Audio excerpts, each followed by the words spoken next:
नमस्कार प्रियास किचन में आपण समस्त को अनेक अनेक स्वागत। आज आम प्रस्तुत करवा मसला दिया पास्ता। ये पास्ता को खाइबा समस्ते पसंद करती। सकाळ जलखिया या खाती। छोट पिला हो बड़ लोक या बहुत पसंद करती खाइबा। तेबे आपण ये मसला पास्तार रेसिपी को देखापी वीडियोटी को फुल वॉच करूँ। आशा करी कि रेसिपीटी आपण मानक भल लगे प्लीज वीडियोटी को लाइक करेंगे, सांग मान सहित शेयर करेंगे। चैनल नुआ थे प्लीज चैनल को सब्सक्राइब करने। तेबे चलतु डे नक आज रेसिपी को स्टार्ट करवा।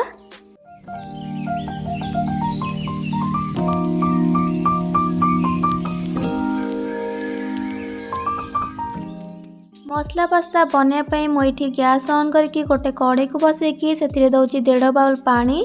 आपण अधिक टे पानी को देबे। पानी को देला परे से गोटे छोट चामच लुण को पकेबा। आ सहित गोटे चामच हम रिफाइन तेल को देबा।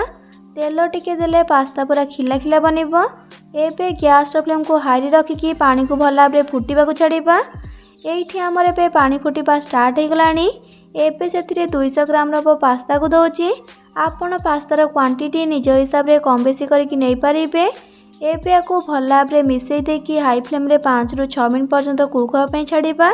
पाखापाखि 5 ରୁ 6 मिनट खंडे कुक कला परे एठी आपण देखि पारछंती पास्ता हमर बॉयल हो गलानी।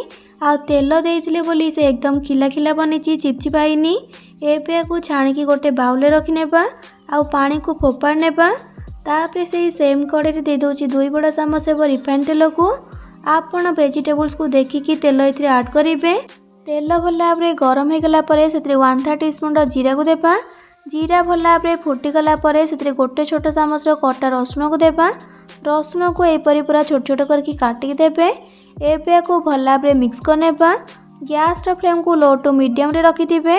रसुण कंचा बास्नाटा चलीगला परे से गोटे मीडियम साइज पियाज को छोट छोट करके काटिकी देबा। पियाज को दे सारा पर या भल भाव गोले गोलेकी लो टू मीडियम फ्लेम रे पाखापाखि 2 ରୁ 3 मिनट खंडे भाजीबा। जेमती कि पियाज टिके गोल्डन ब्राउन कले कि भाजी जीवो। जदि आपण बिना पियाज रसुण रे बनाया चाहूथिबे तेबे पियाज रसुण को टोटाल स्किप करिवे। एठी देखंतो पियाज हमर एठी लाइट गोल्डन ब्राउन कले कि भाजी गलानी। पियाज एपरी भाजी गला परे सेतिर सब वेजिटेबल्स को पकेइबा। प्रथमे एठी दे दोची हाफ कप कटा गाजर। आउ गोटे कप कटा बीन्स को दौची। आउ ता सहित गोटे कप कटा कैप्सिकम। बस एतिकी वेजिटेबल्स को देकी सबको भल भाव मिसई नेबा। आउ मिसई सारा परे गैस फ्लेम को लो टू मीडियम रे रखिकी या कवर कर देबा पाखापाखि 3 ରୁ 4 मिनट पाई। जेमती कि वेजिटेबल्स आम टिके सॉफ्ट होकी भाजी जीवो। आउ टोटाल या कवर करके छाड़िबेनी नले से तळु लागिकी पोड़ी जीवो। सेथिपाई मझिरे मझिरे कवर काढिके मिक्स करनोथिबे। पाखापाखि 3 ରୁ 4 मिनट पर एबे कवर को काढ़ा। ये आपड़ देखिपार सब वेजिटेबल्स आमर ये सॉफ्ट होकी भाजी गलानी। अधिक टाइम या भाजबेनी टिके परिवार क्रंचीनेसटा रहिले भल लगी था खाइबापाइंका। एबे से गोटे मीडियम साइज टमाटो को छोट छोट करके काटिकी देदेबा।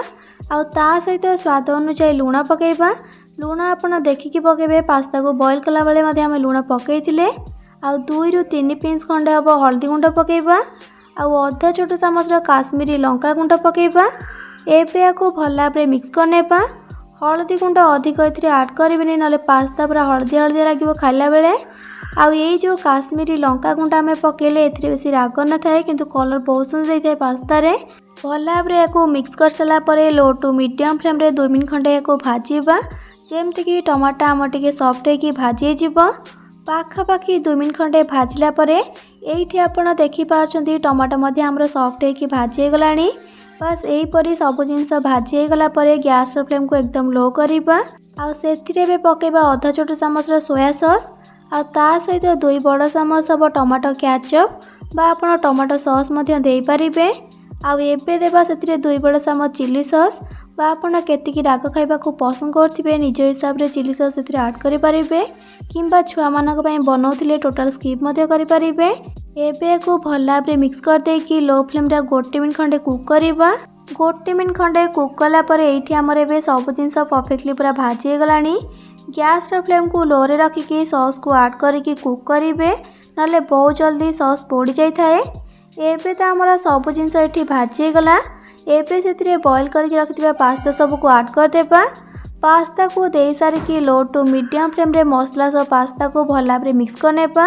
आगରୁ भी मो चैनल में बहुत प्रकार पास्तार रेसिपी अपलोड करिछि। सबूर लिंक आपन ए वीडियो डिस्क्रिप्शन बॉक्स रे पाई परिबे।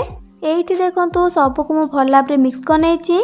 एबे सेथिरे आधा छोटा चामच चाट मसला पकेइबा आ ता सहित आधा छोटा चामच पास्ता मसला को पकेइबा। बस एति को देकी सबको भल भाव मिक्स करनेबा। चाट मसला आम एथिपाई देले टिके चटपटा लगे पाइका, किंतु चाट मसला टोटाली ऑप्शनल अच्छी, आपन दे पारिबे ना तो स्किप मध्य करि पारिबे। आ पास्ता मसला आपन को इजीली मार्केट रे मिली जिवो। जदि न मिले तेबे आपन मैगी मसला मध्य दे पारिबे। एबे को गोळे गोळे की मीडियम फ्लेम रे 2 मिनिट पई भाजीबा। 2 मिनिट खंडे एमती भाजिले हमर पास्ताटा खाइबा को बहुत टेस्टी लागिबो आ मसलाटी भल भाव मिसी जिवो।